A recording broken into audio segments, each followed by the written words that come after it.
बिहार की इस वक्त की सबसे बड़ी खबर, आयोग की गलती से लगभग 1 लाख शिक्षक अभ्यर्थी बाहर हो गए हैं। इसको लेकर स्टूडेंट लीडर सौरभ कुमार ने क्या कुछ कहा, आइए एक नजर इस पे डालते हैं। नमस्कार साथियों, जय हिंद। आज गांधी मैदान गांधी मूर्ति के पास जो बैठक बुलाई गई थी, उस बैठक के माध्यम से सारी चीज़ों को तय करना था कि बीटेट की परीक्षा या सीटेट या पेयरिंग, इन मांगों को लेकर कैसे आगे बढ़ाया जाए। निश्चित रूप से जब से एसटीईटी को लेकर सरकार की तरफ से निर्णय हुआ है, तो दो मामलों को लेकर सरकार के समक्ष अभ्यर्थी हम लोग जानना चाहते हैं। वो मुद्दा है बीटेट की परीक्षा या सीटेट या पेयरिंग, और लाइब्रेरी साइंस की बहाली को लेकर जो डिमांड है उसको लेकर हम लोग आगे बढ़े।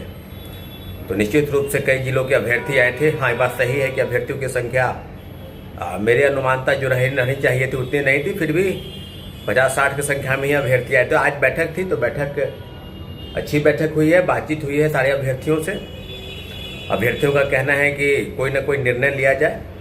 तो हम लोगों ने फैसला किया है कि 15 सितंबर के बाद तारीख की घोषणा की जाएगी। उसके पहले जो इधर 5-6 दिन है उसमें है कि कल भी एक आंदोलन होना है, फिर परसों जो है शिक्षा मंत्री से अभ्यर्थियों की मुलाकात होगी, उनको ज्ञापन सौंपा जाएगा, और उसके बाद शिक्षकों से मुलाकात होगी।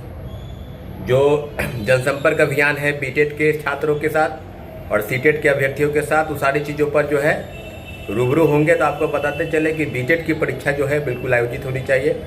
अभ्यर्थियों का यह कहना है कि विगत 7 वर्षों में बीटेट की परीक्षा नहीं हुई है, और सीटेट की परीक्षा भी इस बार जुलाई में होनी तो वो नहीं हुई है।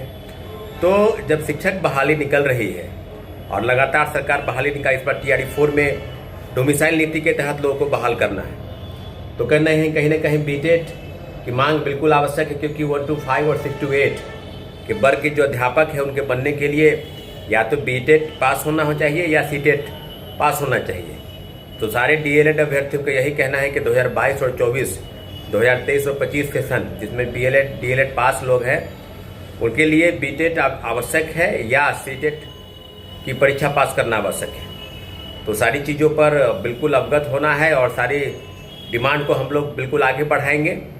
अभ्यर्थियों ने निर्णय किया है कि सारी चीज़ें बिल्कुल अभ्यर्थियों के पक्ष में जाएगी। लेकिन मैं आपको बता दूं कि एसटीईटी पर जिस प्रकार से गहमागहमी थी, एसटीईटी को लेकर जो शिक्षा मंत्री ने बयान दिया कि 8 सितंबर से आवेदन लिए जाएंगे, उस पर अभी तक आज भी जो है घोषणाएं नहीं हो पाई है। विज्ञापन पहले निकलता है, फिर आवेदन लिए जाते हैं। तो कई लोगों ने, अभ्यर्थियों ने BSEB कार्यालय के सेक्रेटरी या परीक्षा नियंत्रक जनरल कंट्रोलर से मुलाकात की, बात की। तो उन्होंने कहा कि अभी इसके संदर्भ में कोई विशेष बात नहीं है, लेकिन पहले विज्ञापन जारी होता है, जारी होना चाहिए, अखबारों के माध्यम से आपको सूचित किया जाएगा, या सीधे आवेदन लेने की तिथि होगी तो जरूर विज्ञापन के संदर्भ में कोई ना कोई नोटिस दिया जाएगा। तो देखने वाली बात होगी। कल तक हम लोग इंतजार करेंगे, फिर एसटीईटी के मामलों को लेकर कोई भी चीज़ें जो है उसको संदर्भ में हम आगे बातों को बढ़ाएंगे। तो घबराने की जरूरत नहीं है। शिक्षा मंत्री ने अगर कहा है कि एसटीईटी की परीक्षा होगी, TRE 4 के पहले होगी, इसी महीने आवेदन लिए जाएंगे, यानी आज से ही आवेदन लेने थे 8 से 16, परंतु अभी तक कोई विज्ञापन जारी नहीं हुआ है। तो इस संदर्भ में जरूर कोई ना कोई हलचल होगी, बातचीत हुई होगी कि कब से लेना है। और जो BSEB के चेयरमैन हैं, उन्होंने भी कहा कि हम लोग को नोटिस आया है, परीक्षाएं जो है नियत समय पर, यानी नवंबर महीने में परीक्षाएं जो है, रिजल्ट जो है अक्टूबर महीने में परीक्षाएं होगी और नवंबर में रिजल्ट निकलेगा।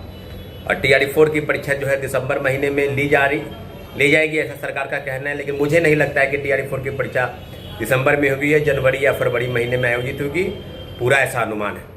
परंतु उसके पहले जो हमारा डिमांड है बीटेट की परीक्षा या सीटेट या पेयरिंग की मांग, क्योंकि TRE 1 में आपको याद होगा कि TRE 1 में इसी तरह के मामले को आगे बढ़ाया गया था, और मैंने ही सीटेट या पेयरिंग की मांग को लेकर सरकार के समक्ष आंदोलन के माध्यम से TRE 1 में TRE प्रथम फेज की बहाली में उसको पूरा करवाया था। तो आज पुनः एसटीईटी के मुद्दे को साथ आगे बढ़ाने के साथ साथ बीटेट या सीटेट या पेयरिंग और लाइब्रेरी साइंस की बहाली को लेकर आज जो बैठक बुलाई गई थी, बैठक के माध्यम से सारी चीज़ें आगे बढ़ी है। लेकिन हम बार बार कह रहे हैं कि अभ्यर्थियों को आपको मजबूत होना होगा।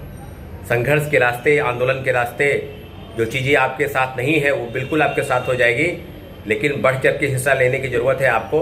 आज मीटिंग में महिला अभ्यर्थियों की संख्या बिल्कुल ना के बराबर थी, एक भी महिला अभ्यर्थी नहीं पहुंची। तो आपसे भी आग्रह किया जा रहा है कि या तो मीटिंग हो या प्रोटेस्ट हो, महिलाओं अभ्यर्थियों का होना जरूरी है। तो बीटेट और सीटेट अपियरिंग और एलईटी को लेकर जो डिमांड है वो बिल्कुल आगे बढ़ेगा। और एसटीटी को लेकर सरकार की तरफ से अभी तक विज्ञापन जारी नहीं हुआ है, आवेदन कब से लिए जाएंगे कोई क्लियर मैसेज अभी तक नहीं मिला है। तो कल तक इंतजार करना है, उसके बाद फिर मामले को आगे बढ़ाया जाएगा। साथियों, कहीं से घबराने की जरूरत नहीं है। जब आंदोलन होता है, जब चीज़ें बदली जाती है तो उसको बदलने में थोड़ा वक्त जरूर होता है। आपने देखा होगा कि जिस प्रकार से सरकार ने एसटीटी के लिए अलग से रणनीति बनाकर बातचीत चल रही थी कि हमारे पास 4 लाख अभ्यर्थी, 3 लाख अभ्यर्थी ऑलरेडी पास है, फिर एकाएक शिक्षा मंत्री ने सुर बदला। तो मुझे लगता है कि शिक्षा मंत्री के दिए बयान और 8 तारीख से लिए जाने वाले आवेदन को लेकर बीबीएससीबी में हलचल जरूर होगी। पहले विज्ञापन निकलेगा, फिर आवेदन लिए जाएंगे। तो बिल्कुल घबराने की जरूरत नहीं है। टीआरई 4 के पहले एसटीटी और एसटीईटी को टीआरई 4 में शामिल करना होगा, यही डिमांड थी। और डिमांड बीटेट या सीटेट अपियरिंग, इसकी डिमांड बिल्कुल पूरी होगी। हम आज बैठक के माध्यम से सारी चीज़ों को आकलन हम लोग ने कर लिया है। बिल्कुल आंदोलन होगा, लेकिन पहले पूरी रणनीति के साथ हम लोग आगे बढ़े। साथियों, एसटीईटी और बीटेट परीक्षा या सीटेट अपियरिंग, इन सब डिमांड को टीआरई 4 में जरूर लागू करना होगा सरकार को।